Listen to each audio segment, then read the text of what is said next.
All right, welcome back and welcome everybody to another episode of the 306 Fantasy Football Podcast. We're here recording kind of a little bit different. We recorded two episodes altogether here, a little bit of a sneak peek, I guess, for you folks at home. But we had a special guest on to talk about his newly published book. So that's going to be the topic of our episode number 55, which was what you were listening to today. And then we're going to be dropping a couple days following. We're going to be dropping episode number 56, which is what we're going to be looking at a little bit of this or that, a little bit ADP pairings and discussing that. But Noah's also going to be back with us on that one as well too. So it's going to be a two-parter. So you're going to want to be able to check out episode 55, obviously today, and then stay tuned for in a couple days here. Episode 56 is going to be dropping as well too. So without further ado, we might as well, I guess, send it to our segment of the day, the episode, which is going to be our interview with Noah. So thank you very much for listening, and I hope you enjoy the interview. All right, so we kind of hinted at this one a little bit on our last episode there on 54, but we're gonna recommend a little bit of light reading here, and we're gonna welcome our special guest for a two-part episode here. We got Noah Lieberman from Winnipeg. He is a newly published author for writing the book If You Think You Know Fantasy Football, Think Again, and it officially dropped in July. So he gave us a little bit of a sneak peek copy here, the last little bits, and it was actually it was an awesome read. But we'd like to welcome Noah to the 306 Fantasy Football Podcast. Noah, how's it going today? It's good. Hey, thank you very much for having me on. So maybe we'll start this off by, if you want to maybe just introduce yourself a little bit about your fantasy football background, and then maybe if you just kind of just a little brief summation about your book before we start diving into some questions. Yeah, absolutely. So as you mentioned, from Winnipeg, born and raised. I just graduated from university about 2-3 months ago, so that I had this book kind of ready to go, publish it after I'd graduate. Been playing fantasy sports, fantasy football for probably about 10 years, since I was maybe about 12 or 13 years old. Right now I'm playing on Yahoo and NFL.com. Those are my two favorites, especially Yahoo. I think that one's the best. This book, I actually have it right here to the side. You can get it now available on Amazon and at select bookstores in Winnipeg. It's all about the behind the scenes of fantasy sports, of fantasy football. It's about the philosophy of it, the psychology of it, and it answers really some of the biggest questions that I thought weren't really being talked about, but really actually did need to be discussed. So it's kind of things like, is it really healthy competition? What are the social dilemmas? How can we play while avoiding confrontation? Is it gambling? Is it not gambling? What kind of gambling is it? So some of these questions, and I try to put as much humor in it as I can, make it a light read, as you mentioned. So wanted you guys to enjoy the book, and hopefully you guys liked it. First of all, congratulations, Noah, on graduating in June or whenever you graduated. I guess my first question would be, was this part of any coursework that you had while you were going to school, or was this entirely separate from your university studies? So this was entirely separate.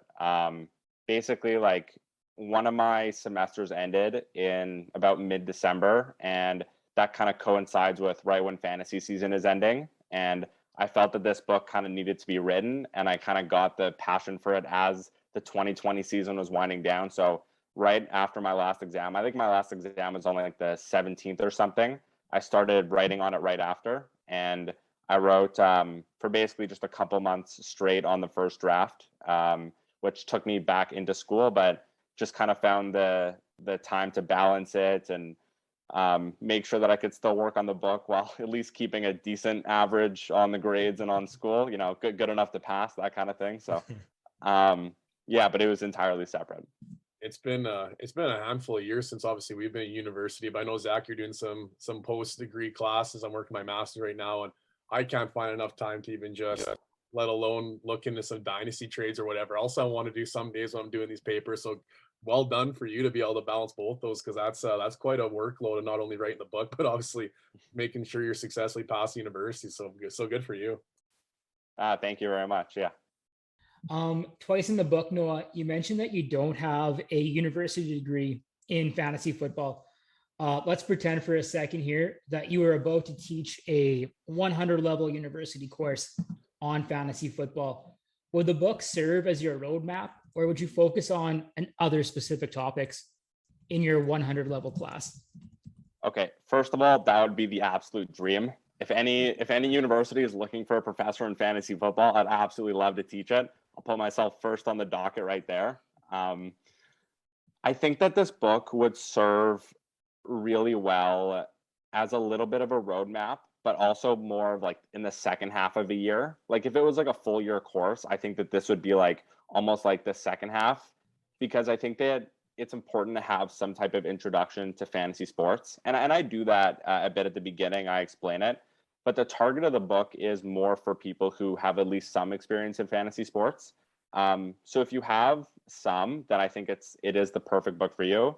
I've had a couple people read it who have never played fantasy football, never played anything like that in their life, and they still seem to follow along and enjoy it at least. But I think that for a university course, it would serve as a really good kind of like depth, kind of like understanding of like the behind the scenes of it. So after we went through everything that needed to be gone through to actually understand what fantasy football is, it would serve as a good textbook after that, you could say.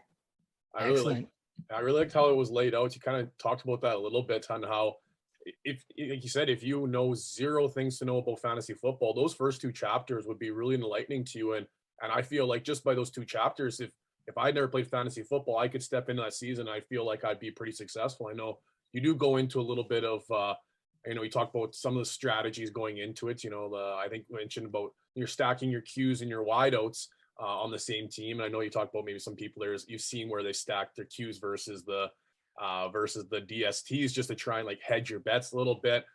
So I know you do talk a little bit strategy. So I think it would be very beneficial for even a beginner fantasy football player to maybe be going into this book and then obviously elaborating as the book goes on. So I do think the book was laid out well, but mentioning there about the Qs and the wide receiver stacks and the hedging, stuff like that, is there any specific strategies that maybe you like or maybe is your favorite when you're going into the draft season?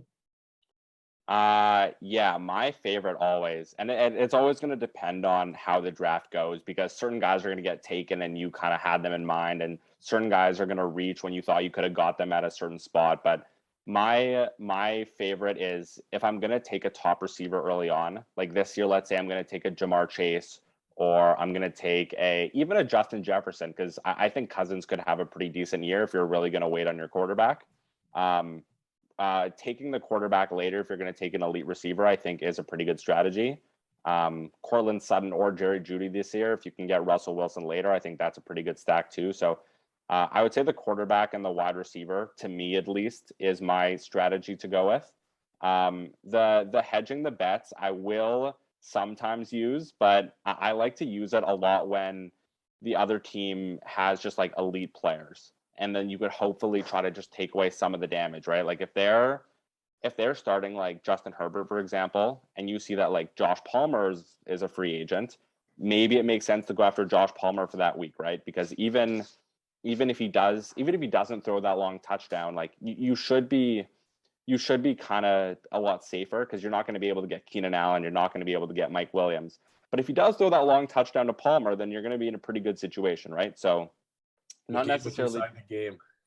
Right. I like the that part about the book you're talking about. You're sitting there looking at the players and you're over analyzing your starting roster. And I appreciated the hours you talked about that you put into your leagues. I feel like obviously all three of us with running a podcast, I can probably speak on behalf of all of us. We put quite a few hours into the sport as well too. But oh man, that hit home. You're like, oh, I just sit there and over analyze who I'm going to play and the game inside the game. But that is fantasy football. I appreciate that. I had a good little giggle when I was reading that part. Yeah, the time of it is just absurd. I do it every good fantasy mentor does it. We all just spend time on an overanalyze anything, but that's kind of the beauty of fantasy football, I think. Yeah, for sure. So yeah, I overanalyze everything too. Jordan sends me trades all the time and it takes me like 5 days to get back to him on anything. Well, but yeah, that offer. We'll just maybe breeze over that one. But I really did like your writing style. It made it easy for me to read with how casual you were. And let me get to know you as the writer a little bit more too, like kind of your references and everything like that. Felt like I was having a conversation with you. I just wanted to make that comment before we started. You didn't mention much about dynasty or keeper leagues in your book there, and like I know, like you said, you're kind of looking at beginner people as well and trying to not bring too much to the table for them. But was there any other, or what was your reasoning to focus more on redrafting for this book? Yeah, so I thought that redraft, and it's true, like it is just the most standard league out there, and it's what the most people play. And so I figured that without trying to make the book too long, you could write a whole other book on the economics of a dynasty league, right? And on kind of the philosophy behind that and how you trade with that in that kind of setting. So I figured that without trying to make the book 500 pages, I wanted to keep it as the light read. I didn't want to take out any humor or take out any stories, like to add in kind of just more fantasy detail. So that was kind of my reasoning for that. Dynasty leagues are and can be a lot of fun. It definitely changes the way that you think about a lot of things, because you obviously have to think about next year and the year after that. So maybe that'll be the next edition. I don't know. You could probably write a whole nother book on keeper leagues. So yeah, and that kind of leads to my follow-up question. Like in the book, you talk about like on the economic side, trading doesn't necessarily make sense, which I agree with a lot. Like every time I get a trade offer in a redraft, I'm like, well, does it really make sense, right? Like to actually do this trade, like I don't feel like I'm getting anywhere ahead, not falling behind. Why do it at all? But does your opinions on trading change based on keeper leagues or dynasty leagues? Yeah, I think it absolutely has to change, right? Like I talk about in the book how the trading doesn't necessarily make sense because there's no extra value produced and there's no long-term aspect of it. And so because it's all just in one season, in one short period of time, if I'm trading, let's say, a number one running back and you're giving me a number one wide receiver, one person thinks that they're getting the better end of the deal. Like there's no way that both of those players are going to end up doing better, like you would see in like normal economics, where like if you traded, where country A traded blank asset to country B for blank asset, and then they could both produce more. Obviously that can't exist in fantasy football because we're just kind of fake managers, as you put it. But in the dynasty league, like I actually think it does make sense to trade if you're looking towards the future, because you're a lot closer to a real GM in the fact that if you know that you're not going to make it if you know you're not going to make it this year and that your team isn't going to make a playoff push, like why would you build for this year? It really doesn't make sense. You could try to acquire picks, try to get good rookies for next year or good guys who aren't going to be kept. So yeah, I absolutely think the entire economics of it changes, and I would be much more pro trade in a keeper or dynasty league. I agree. I find keeper my easiest place to find trades in over any format, but that keeper league is a nice buffer zone between the two. You still get that redraft every single year, but then you can still trade the assets moving forward. It's like it's a nice like kind of segue between the two leagues, I find. Mm-hmm. We actually we're all three in our Armand is the commission. Recently, I think was it last year, 2 years ago, we transitioned into a keeper league, and it's starting to get some traction with some of the trades. But that's like you said, it's the different philosophy between that future mindset versus win now, which is that kind of the redraft mentality. How many guys, if I could ask, how many do you keep in that league? What is your rules? What are your settings? We have 3 keepers and they are for 3 years. So you got to keep them twice, I guess. Cool. And you keep them in the round you drafted them in. Oh, interesting. Okay. Yeah, that makes sense. And then after 3 years, you don't get them anymore, right? Yeah, they go back into the pot, and then you have to keep somebody else. So yeah, there's some added strategy too. Because I know I've been in a keeper league before where you just keep your 3 favorite players, but then they count as your first, second, third round pick, which there's no added value there at all. Right. You're just keeping 3 good players, but you're going to reward the good drafters. Like I know Armin, I think it's you that's got Jefferson in like, what is it, the 11th round? Like it's just 13th. yeah, so you're better. Tip of the cap to there. So it just adds extra value when you draft well. Yeah, no, I agree. And one extra rule that we put in there, one of my basketball leagues has this rule, is you can't keep your first round pick. So that way CMC or Henry Taylor are back on the draft board for the next year. And that gives you more incentive to trade those guys in the season if you're not going to make the playoffs, right?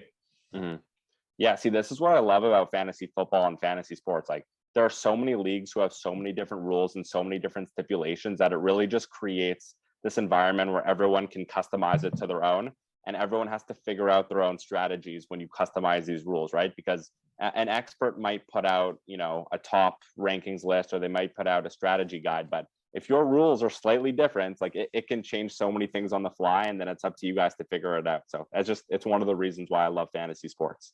Exactly. I want to build on that idea. Yeah. So towards the end of the book, you talk about half point PPR scoring, and I would consider this podcast to be a pro half point PPR podcast. So Jordan and I are both in a league where each skill position group receives different PPR scoring. So JC, maybe correct me if I'm wrong here, but I think running backs are 0.5. Correct. Wide receivers are 1.25. And then tight ends are 2 points per reception. Where do you sit on that fence? Because I know you're making the argument earlier that you think the half point really favors the running backs, right? Yeah. So do you think having the breakdown as it is, where each skill group gets more points, produces more of like an equal playing field for the positions? Wow. I actually think it solves it more than the average league would do it, because I don't love the economics of bringing in more points. It's just standard across everyone. Like, let's say you do 1 point PPR for tight end, wide receiver, running back. I don't love how I think, to me at least, it overvalues the running back, and it creates, not only overvalues them, but it creates more running backs available, which I don't necessarily think that there should be. I don't think necessarily a guy like JD McKissick or a guy like Nyheim Hines should be startable every week. I just don't think that there should be 36 running backs for everyone to have. Kind of creates the scarcity around the most injury prone position. But I think that when you create more value towards the tight ends and even a little bit more towards the wide receivers, and it sounds like, based on the points, like, you guys have definitely, correct me if I'm wrong, but it sounds like you guys have fiddled with this a little bit and you've kind of found the sweet spot over the years, is what I'm assuming. So I think that would be a better approach if you're going to take the PPR, half PPR standard debate to the next level. Obviously, that's a little bit complicated to explain to someone who might just be kind of beginning, but for a league that's been going on as long as yours, I can definitely tell that you guys have found the sweet spot. Yeah, this one was in one of our charity leagues. It's the European, I can't remember, EC4 is what I commonly refer to it as, but it's in a charity league out of Europe. And we've actually taken a similar strategy and adapted it to Armin's Keeper League. And we're going to use a similar platform for our charity league that we operate here as well, where it's going to be adding some extra value to those other positions. We've been in the tight end premium leagues before, but then the wide receivers, like you mentioned, are devalued in comparison to the running backs, where the running backs already carry that premium value. So it's going to be interesting come some draft seasons, because I've only been part of these in, like the big mega best ball type leagues. But when you go into like your regular redraft, where it's that 1 year, are the wide receiver draft positions, are they going to skyrocket the boards, or is it going to still be pretty similar? Like the one that Zach's kind of referencing, talking about playing around with different settings. In that league, the only thing you have to do is start one quarterback and one tight end. The rest of your 8-man roster, 9-man roster could be 7 tight ends. It could be 7 running backs. It could be 7 wide receivers. So there's a wide range, but then it's the wide receivers have more value and the tight ends even have more increased value. So the drafting in that one was quite obscure because first of all, you've never been in a league like that before, and B, there's a lot of added value to other players that don't necessarily have that in years previous too. So like you said, for somebody that's a beginning fantasy football player, this could be a lot to throw at them. But for somebody that's, trying to expand their league or elaborate their league, there's lots of options. I know you addressed that in the book as well too. Matt, so this is one of those things where I think, and I talk about this a bit in the book. This is one of those things where information and knowing your league better than the guy beside you is such a massive advantage. Because if you play with all these kind of finicky rules and you have, it sounds like a 7 or 8 flex league, like guys aren't, the average person isn't going to know how to draft properly. And it's going to be up to the smart managers to be able to draft. And they are going to have such a massive advantage over the people that don't figure out the settings and don't figure out the rules. So if you played in that league, I think for, I don't know, let's say 6-7 years, by year 3, year 4, like everyone I think in the league would start to figure it out and they would know exactly what they need to do. But in years 1 or 2, you would have such a massive discrepancy, I think, between the top teams and the bottom leagues. It could even be like 1 or 2 or 3 managers who just studied and kind of figured out exactly how to draft everyone going into the league, but everyone else is just kind of playing it like a standard league and they're not going to have any idea of what's going on. That's a great point. I think Jordan and you and I had a pretty similar strategy, but I know there is people drafting in my division that were like so different than what we were doing. They were going running back heavy and light on the quarterbacks. It's a super flex as well. And non-receiving running backs too, which was added like what's going on here. So like hopefully you and I focused on the correct strategy and we're not sitting here in October being like, what the heck? Just getting gassed by just getting gassed by a bunch of guys in Norway and like Sweden. Yeah, we're going to drop it on the start of the episode here too. So obviously you're getting a bit of it while we're doing the interview before we actually drop the episode, but we're going to be implementing some very similar rules to our charity league, which we're going to be advertising during this episode. So some people that are listening are getting a little sneak peek here throughout the interview process. And if they listen to this podcast or listen to a specific episode, they're going to get hopefully a little bit of an advantage as we go into that charity draft as well too. So Noah, kind of following up to that last question about the obscure scoring settings, what would be in your mind the perfect fantasy league as far as number of teams involved, scoring, redraft versus dynasty, even what would be like your preferred host site, whether it's Sleeper or Yahoo or NFL? Yeah. Oh man, I got to build my own league now. This is perfect. I've always liked Yahoo, always an advocate of Yahoo. I'll probably stay on it for a long time. Sleeper is pretty good and it's definitely up and coming. I do like Yahoo though. 12 teams. I think that's the perfect amount. I would go starting roster of 1 quarterback, 2 running backs, 2 receivers, and 1 flex, and a tight end. Kicker, defense, and then 6 bench and 1 IR spot.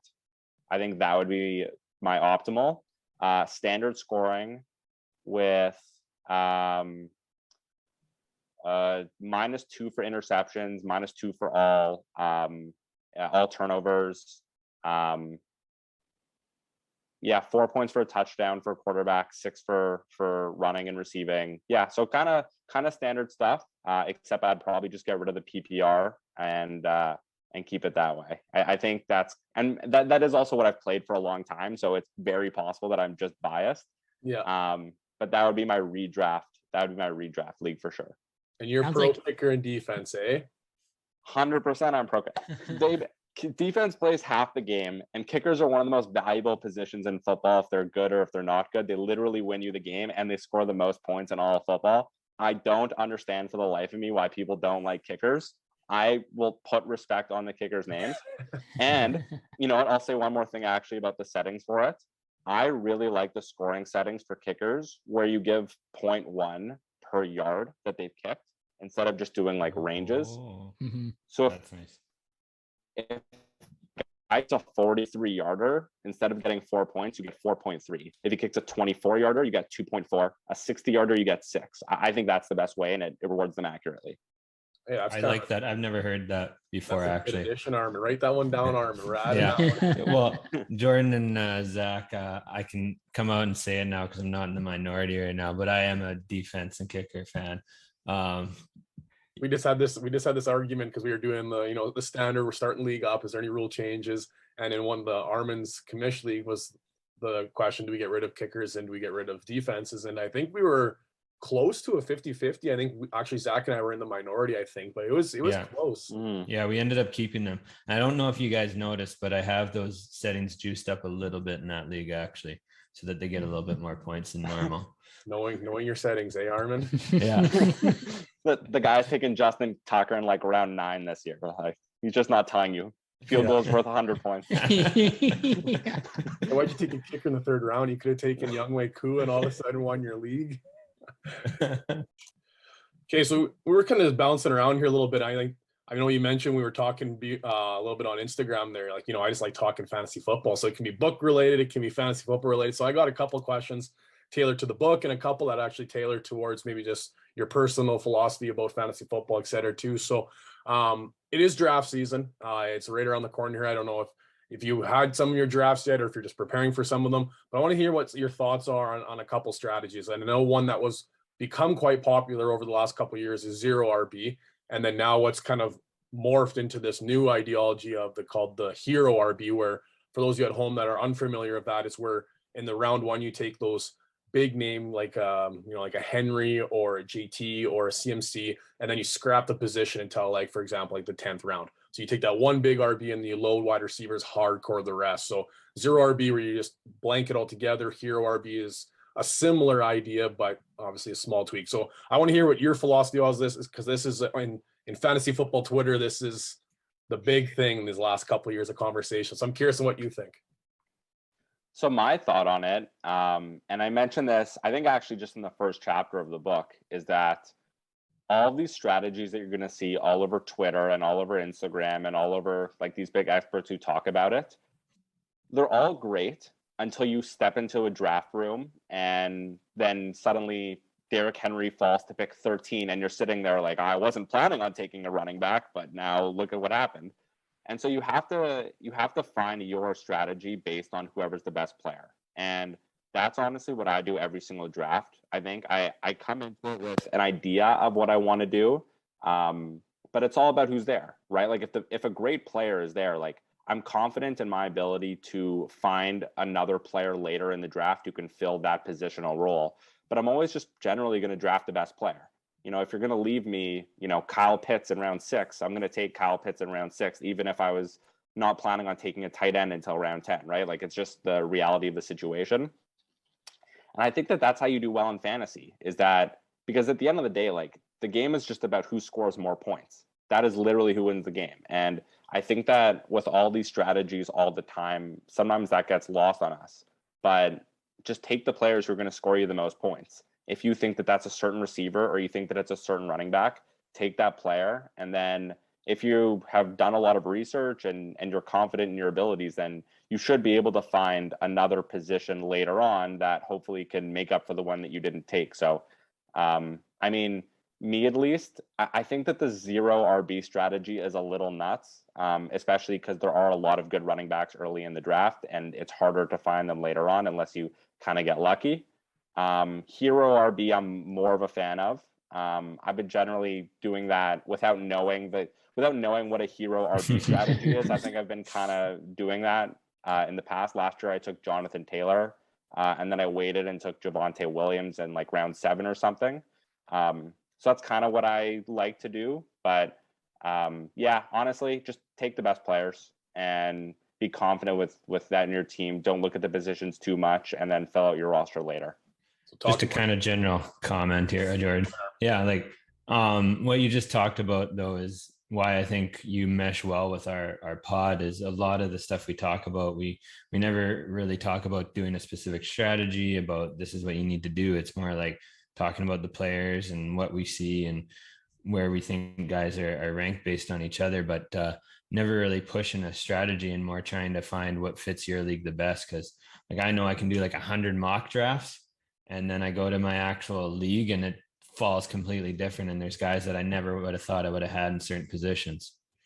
Like, remember last year, Marquez Callaway went like the 4th round in your league. It was like, well, here we go. Now we're throwing a twist in this. Yeah. You're talking about taking the best player available in your draft, and I'm curious to see what your thoughts on this, because if I remember correctly in the book, you're an Eagles fan, correct? Oh yes, big. Eagles fly. So there we go. Have to wrap it on the podcast, boys. Yeah. So this is a 2-parter, I guess. The first one is, what are your thoughts on drafting players from the team you like the most? So I know myself as a Lions fan, it's been difficult drafting good Lions the last couple of years. So you just kind of go hands off and you just cheer for them on Sundays alongside of your fantasy team, so you don't feel heartbreak both ways. But what's your philosophy on maybe staying away from them or targeting some of your favorite players just because you like to cheer for them as well? So obviously that'd be directed to you as an Eagle fan. Man, it's tough not to take them. Like it's tough to look at it objectively, especially when your team has, let's say, an exciting offseason. Like if you're a Raiders fan, for example, and you have a pick at the end of the 1st round, like how are you not taking Devontae Adams, right? That's got to be so tempting. But for me, at least, like you just have to put on the objective colored glasses and look at it literally as clear as you can. Do the same research for your Eagles players or for your Lions players or for whatever team you like, the exact same as everywhere else. I never specifically target Eagles.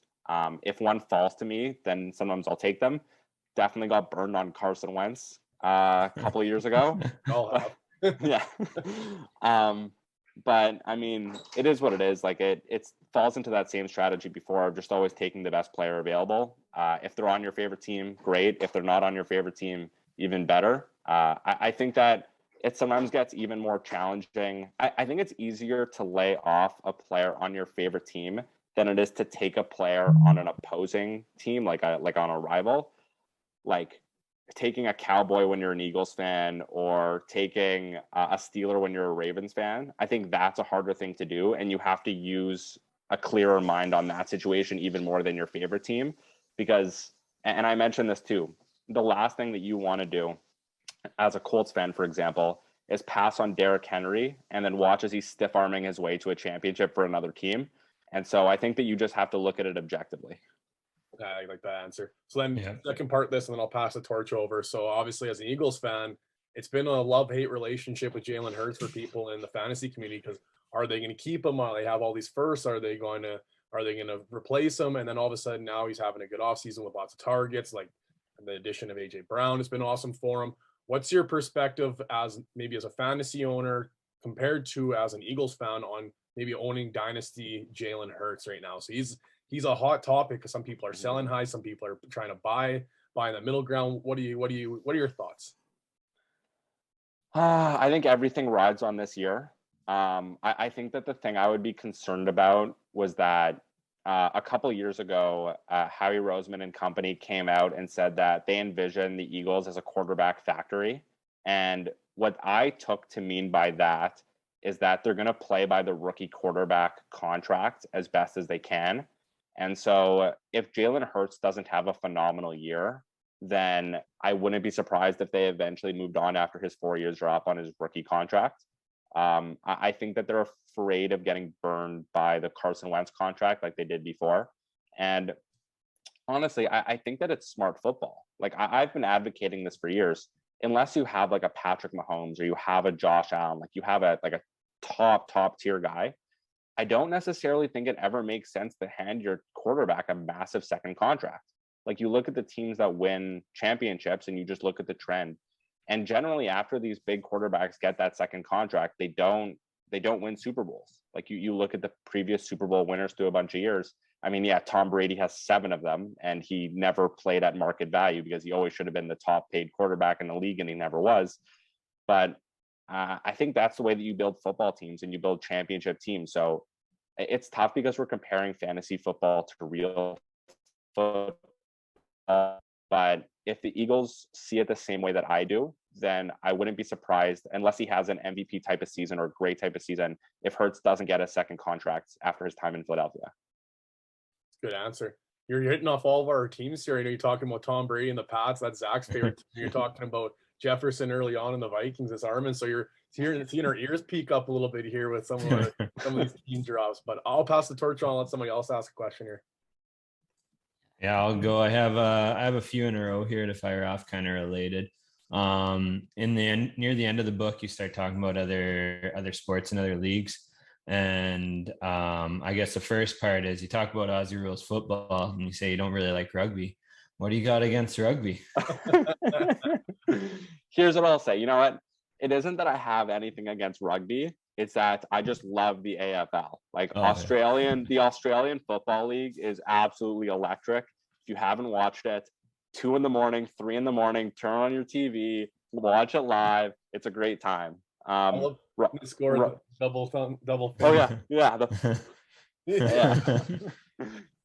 Yeah, so there's a lot of rugby players. I don't want to get too many people mad, but I would just say that their game isn't quite as exciting as the Aussie game.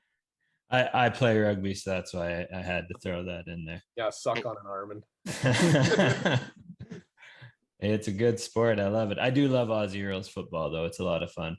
But getting into later in that chapter, you talk about CFL, and I love the idea of fantasy CFL. It's a thought that's in my head quite often. Because actually, like, before I got into fantasy, I actually rarely watched the NFL. Fantasy is what got me turned on to watching the NFL.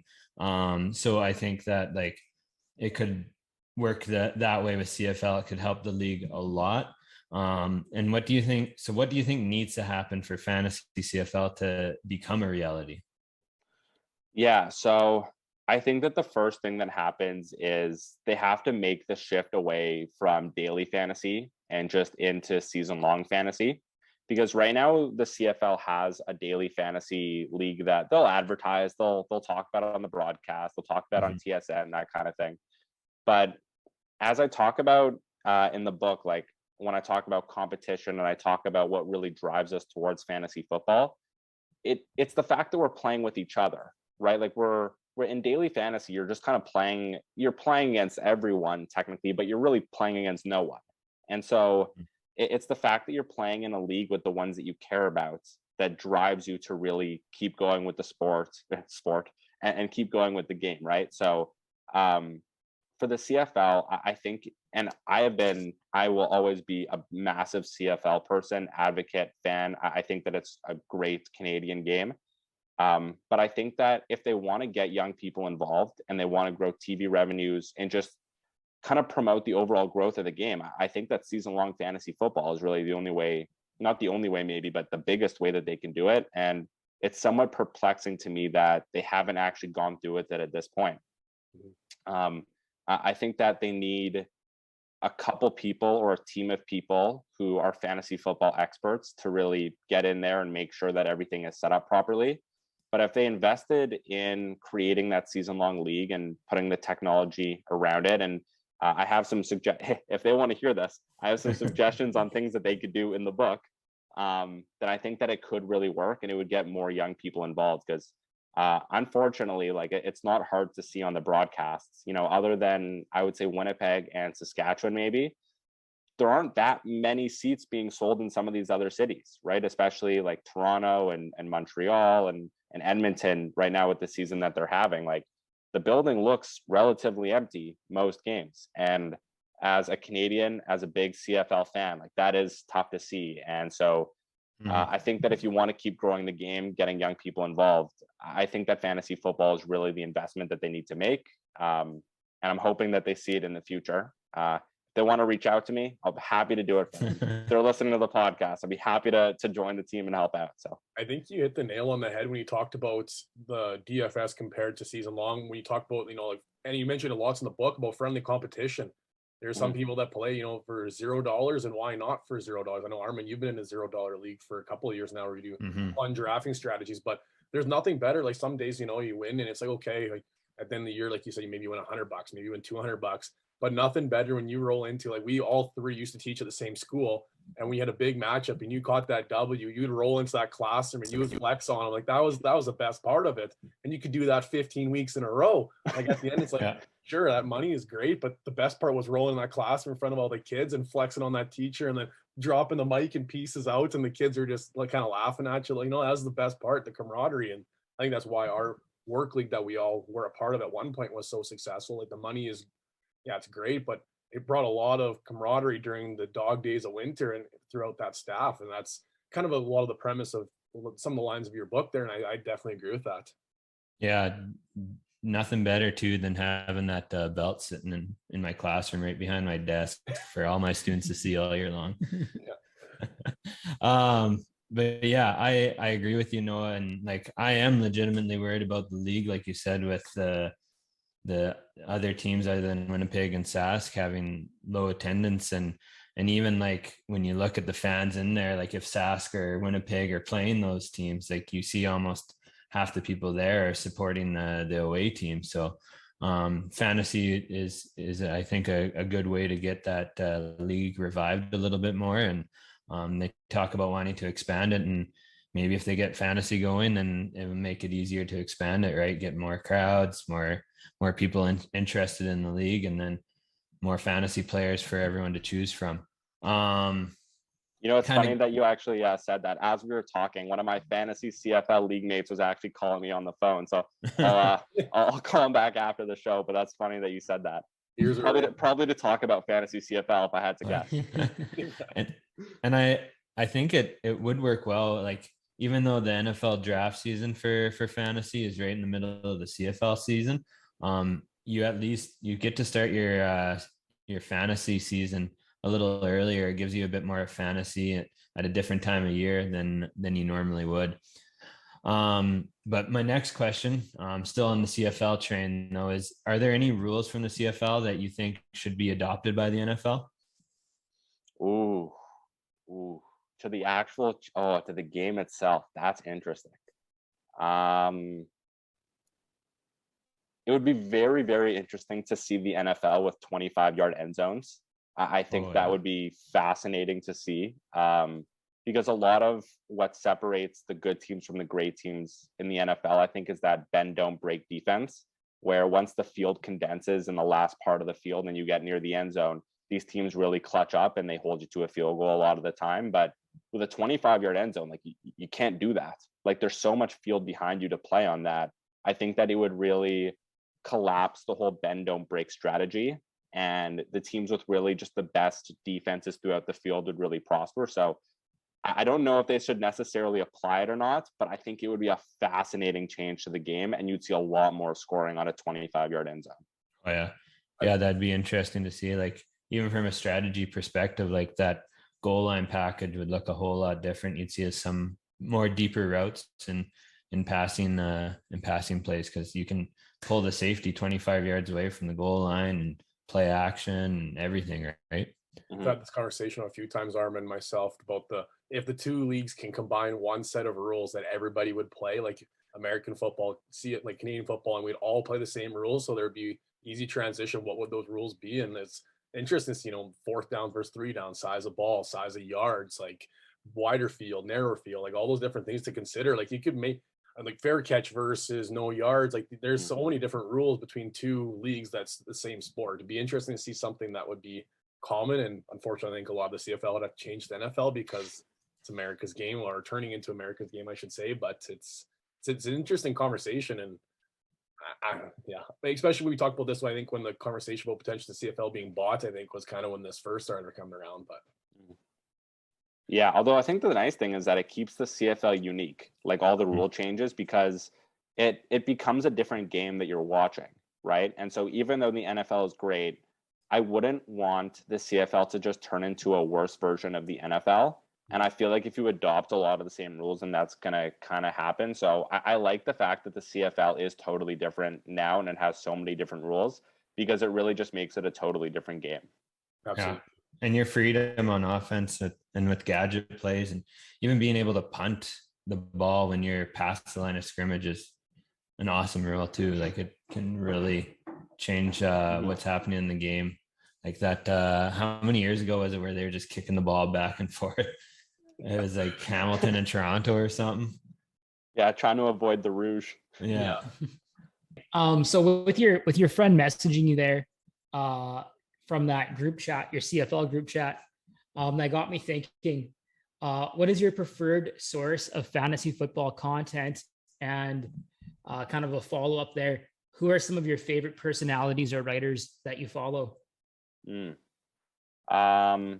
Growing up in Canada, I use The Score a lot, and so I like Justin Boone from The Score. I think he does a really good job. One of my guys actually from Winnipeg, I'll give him a shout out. He actually gave me a testimonial from the back of the book right now. Jacob Sanderson. I like him. Watch a lot of his, or read a lot of his stuff is good. There's so many people to choose from. I like some of the guys from Yahoo. I like Dalton Del Don. Andy Behrens is really good too. I don't know. There's a lot of different. There's thousands of analysts to choose from. I think it's impossible to just kind of pick a few. But yeah, I get my content kind of from everywhere, as everyone does, right? Like, but here's the tough part though.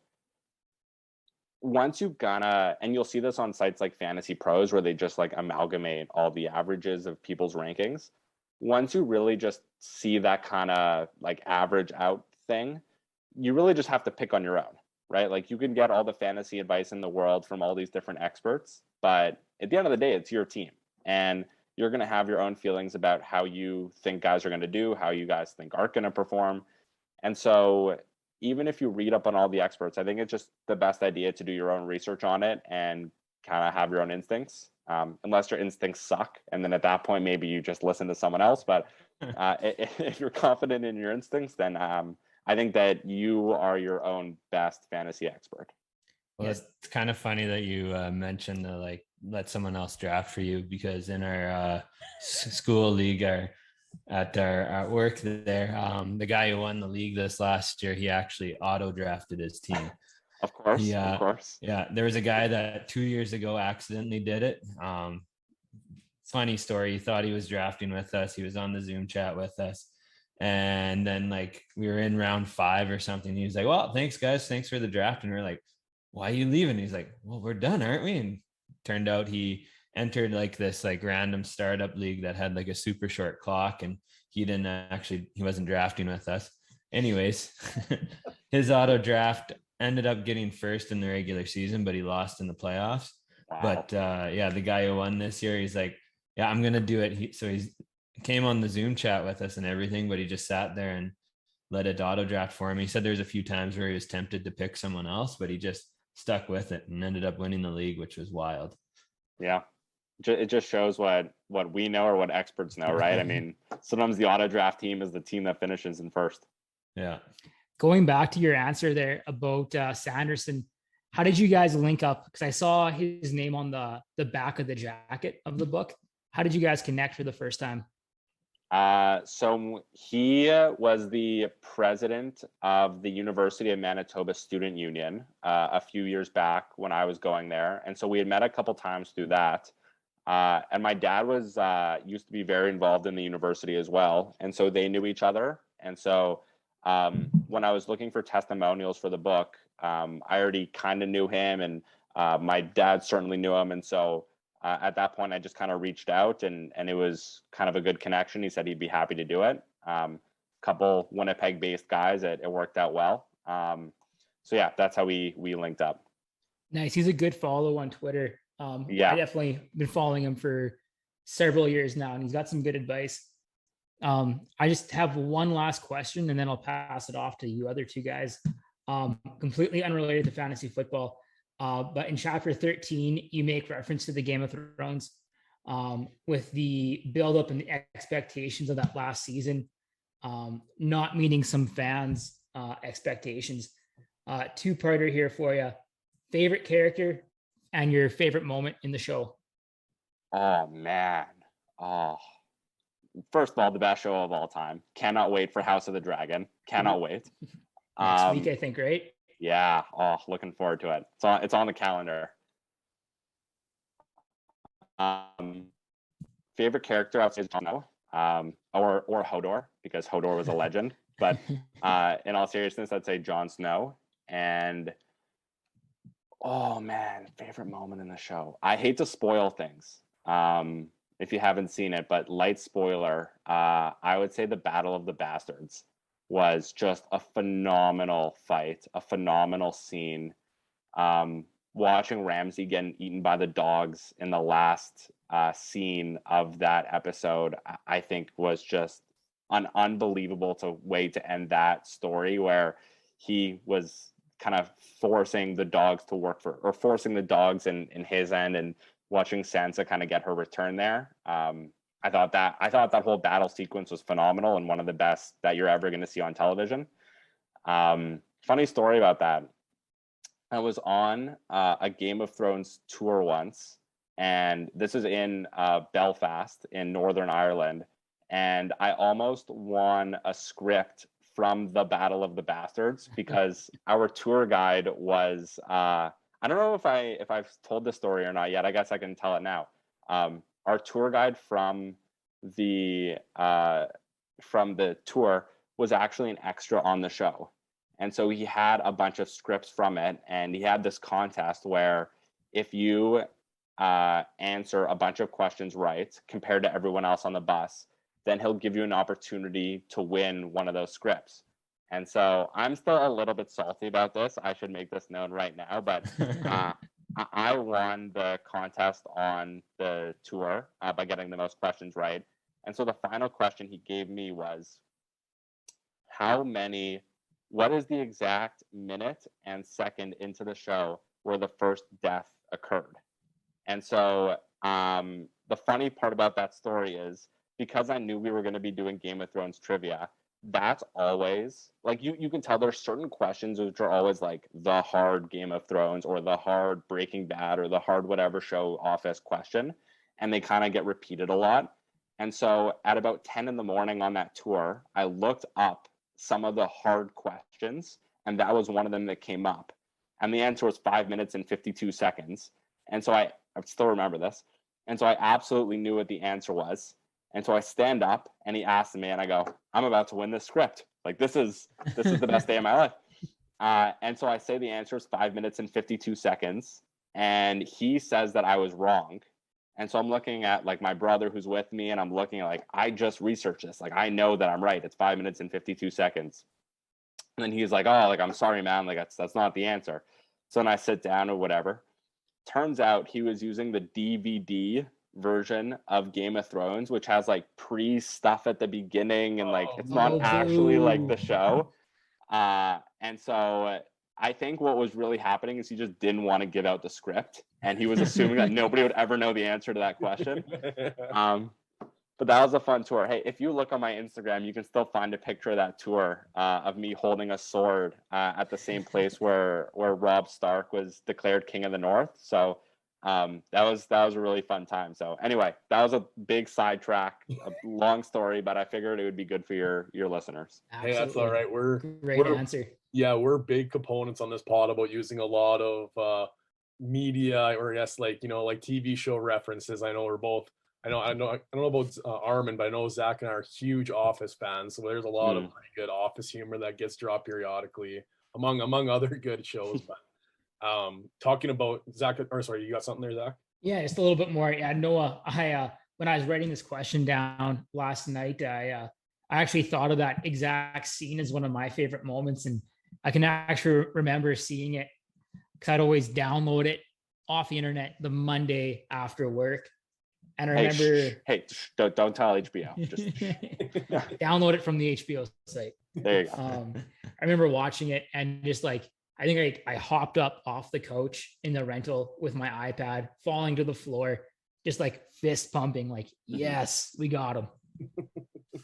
Oh man, just the whole sequence, and how when Jon Snow is in the mud and everyone is stomping on him, and he kind of rises back up and breathes, and the Knights of the Vale come running, and like the whole battle sequence in that episode was just phenomenal. Goosebumps for sure. I like how you mentioned, and this kind of comes full circle between not only this story, but you talked about a little bit before when we're doing the interview here too. You talk about, like, you like to add humor to it, you like to share stories, and that's a huge component of the book, and that's something that I really appreciate. It's kind of how I operate through. I have one thing I want to say. It could take 30 seconds to say it, but I'm going to tell you a 45-minute story to get you there. That's kind of how I operate. So one of the stories that I appreciate and I was giggling about, and I'm going to talk about here too, and that's something all three of us were at a wedding this past weekend, and in true typical fashion, we sneak out for 30 minutes behind the wedding to have a beer and visit about fantasy football. And so we're talking about the book a little bit. And one of the things I said, I laughed so hard when you talked about the presentation that the teacher nearly failed you on because you went different than everybody else. Oh, and we're all teachers, so I thought that was just the funniest thing. So for those of you at home that maybe not have read the book yet, you'll see it soon enough when you read it, and you'll probably giggle just the same as we did. But now, if you had to go back in time and give that teacher this book, do you think you're still nearly failing too because you're different, or the different perspective not going into it this book? I think that if she has known that I've written a book on it, then she'll sympathetically maybe give me a better mark. But I don't know. Maybe she just still likes countries. I couldn't give you an answer. Don't want to spoil too much, right? So. Oh, I was laughing so hard when I was going through it, and I was like, hey, that's kind of a neat idea, you know, like here's your typical. And we're all teachers, so we imagine we can all kind of relate to that. But giving variety to students is something that's promoted in our schools now. So, you know, here's our main idea. You could do something else you're interested in. That sounds awesome. It's like, no, you're different. You fail. It's like, well, man, that's just so funny. I had a good little giggle over that one. I don't know. I have one wrap up question, I guess, at the end. But if you guys have anything else you want to ask before, if not, then I'll maybe tee off my last question here. Going with go ahead, Zach. I'm sorry. Another funny comment. Going with pulling at our strings here with us being teachers. The other part is we knew this would be Zach's book of choice here because one of your chapters was Put It All on Black, and Zach has a little bit of a history with that. That's my number one investment strategy. Just go right to the casino and. Yeah. One last question. So we mentioned this a little bit, you know, I think this book kind of gives a little bit to anybody, you know, if you're a brand new fantasy manager, fantasy contributor, there's a little bit that you can take away. Obviously, actually quite a bit I think you can take away. If you're a seasoned pro, or if you're somebody that's been in it for a couple of years and looking to learn a little bit more, there's a little bit of everything for this book, right? But if you could give maybe your top 3 recommendations for somebody that's just stepping into the game, and maybe that might be, you know, how to be successful at the game. Maybe it's, you know, about just enjoying the ride. What would be 3 things that you could say to that person? Say, you know what, here's why you should like fantasy football, and here's things that you should remember that maybe will help you along the process, or maybe make you enjoy it more. Yeah, that's an excellent question. I would say the number one thing to remember. So I'll split this up. I'll give you one for getting good at it, just kind of off the hop, and then I'll give you a couple for enjoying it. So sure. The one I would say that is good to get good right off the hop is to do as much research as you can, find out as much information as you can.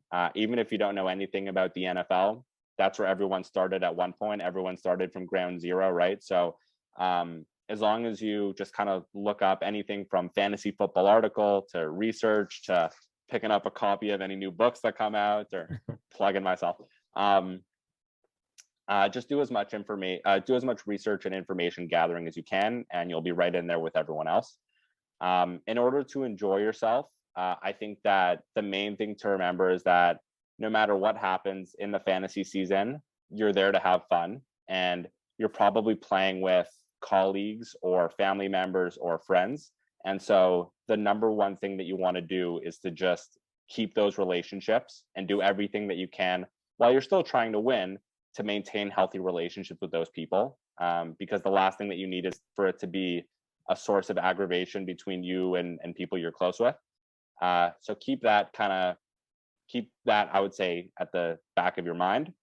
And if it's a new league, I would say the number one thing you can do is write out a new constitution right at the beginning of the league, a whole new set of rules. And at that point, if everyone has agreed on it, everyone signs off on it, just kind of let everyone go. And if there's anything that happens that people find egregious, whether it's waivers or it's trades or anything else, you can just add it to the rules for next year. Or if it's that crazy, you can add it even in a week, right? But as long as everyone knows what the rules are and they know that everyone is playing by the same rules, then I think it'll make for a much more harmonious situation. And we'll let everyone play evenly. So yeah, just create those league rules, have everyone sign it, have everyone read it, and then just let everyone go off and do their own thing and let them try to win basically on their own, and don't try to argue people every single second because they do something that you don't like. The Constitution one hits a couple nails on the head, Armand. That's at St. Mary Football Fantasy Football League. And maybe that's a story for another time. But no, I appreciate the time you took, obviously, for this episode. I know we're going to have you on for a part 2 of this here, so we're looking forward to that part, to pick your mind a little bit more about maybe just come to this upcoming season of fantasy football. But I think that'll kind of do it for the interview in this portion of the episode. And just a friendly reminder to you guys at home, if you want to get your own copy of this book and kind of understand a little bit what we're talking about, he mentioned you'll be able to find it if you're in the Winnipeg area, so Winnipeg bookstores, but also it's on Amazon now. If you think you know fantasy football, think again.